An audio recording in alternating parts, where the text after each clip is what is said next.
Hello everyone, so over the past month while I was using the Mavic 2 Pro for various projects, I've had some issues with the Hyperlapse interface and some decisions DJI has made. This video is somewhat unscripted, so I have a few notes here which I want to go through, so don't mind a lot of jump cuts.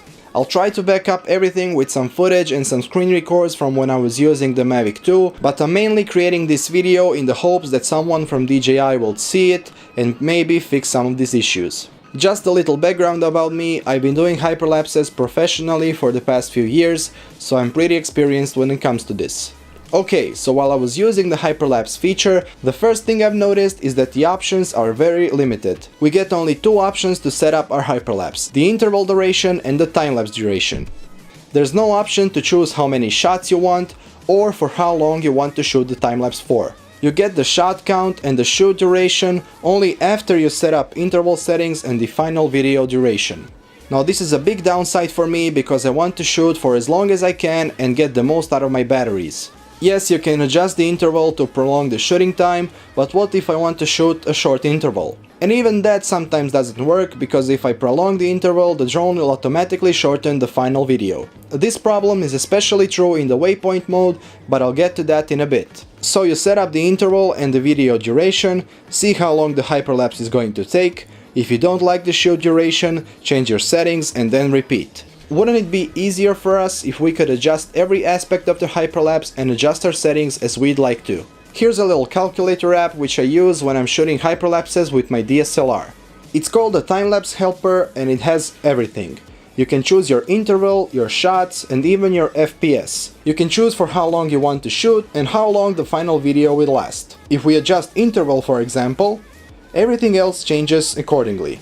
If I change my shooting duration for, let's say, 20 minutes so that I have enough battery to return home, I can see that with these settings I can get a playback of 4 seconds and 20 frames. If I adjust my interval to 2 seconds, the number of shots increases and I can see that I will have 24 seconds of playback video. So here's something I quickly put together in After Effects, an improved concept of the Hyperlapse UI. We have everything like before, but we also have a little advanced button.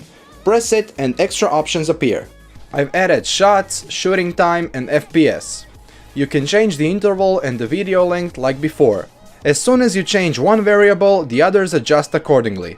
Okay, so let's say we want to get the most out of our batteries. We select the interval of 2 seconds and then double tap to lock it. Then we select the shooting time to, let's say, 20 minutes so that we can return home safely. All the unlocked variables change and we can see that with the interval of 2 seconds and a shooting time of 20 minutes, we will take 600 shots and the final video length will be 24 seconds. Alright, so now for the Waypoint Hyperlapse mode. So for some reason it only allows us very short hyperlapses even with a full battery. You can see in this example that I've set the path of around 300 meters and that it allows me a shoot time of only about 9 minutes. When using the Waypoint mode, we rarely get shooting times longer than 5 or 6 minutes, but if we switch to free mode and cover the same distance, we can get shooting times of 20 plus minutes. Another thing I've noticed when using the course lock mode is that the drone doesn't allow shutter speeds longer than 1/25. This kind of makes sense for intervals of 2 seconds, but it doesn't allow for longer exposures even with a longer interval.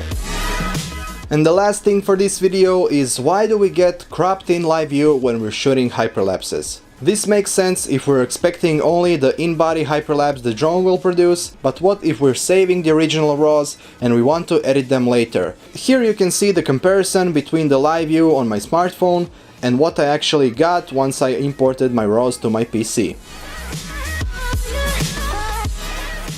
And that's it for this video. I really hope DJI will address some of these issues in the future. They created a drone with amazing capabilities, there's really no reason for some of these illogical decisions. Thanks for watching and goodbye.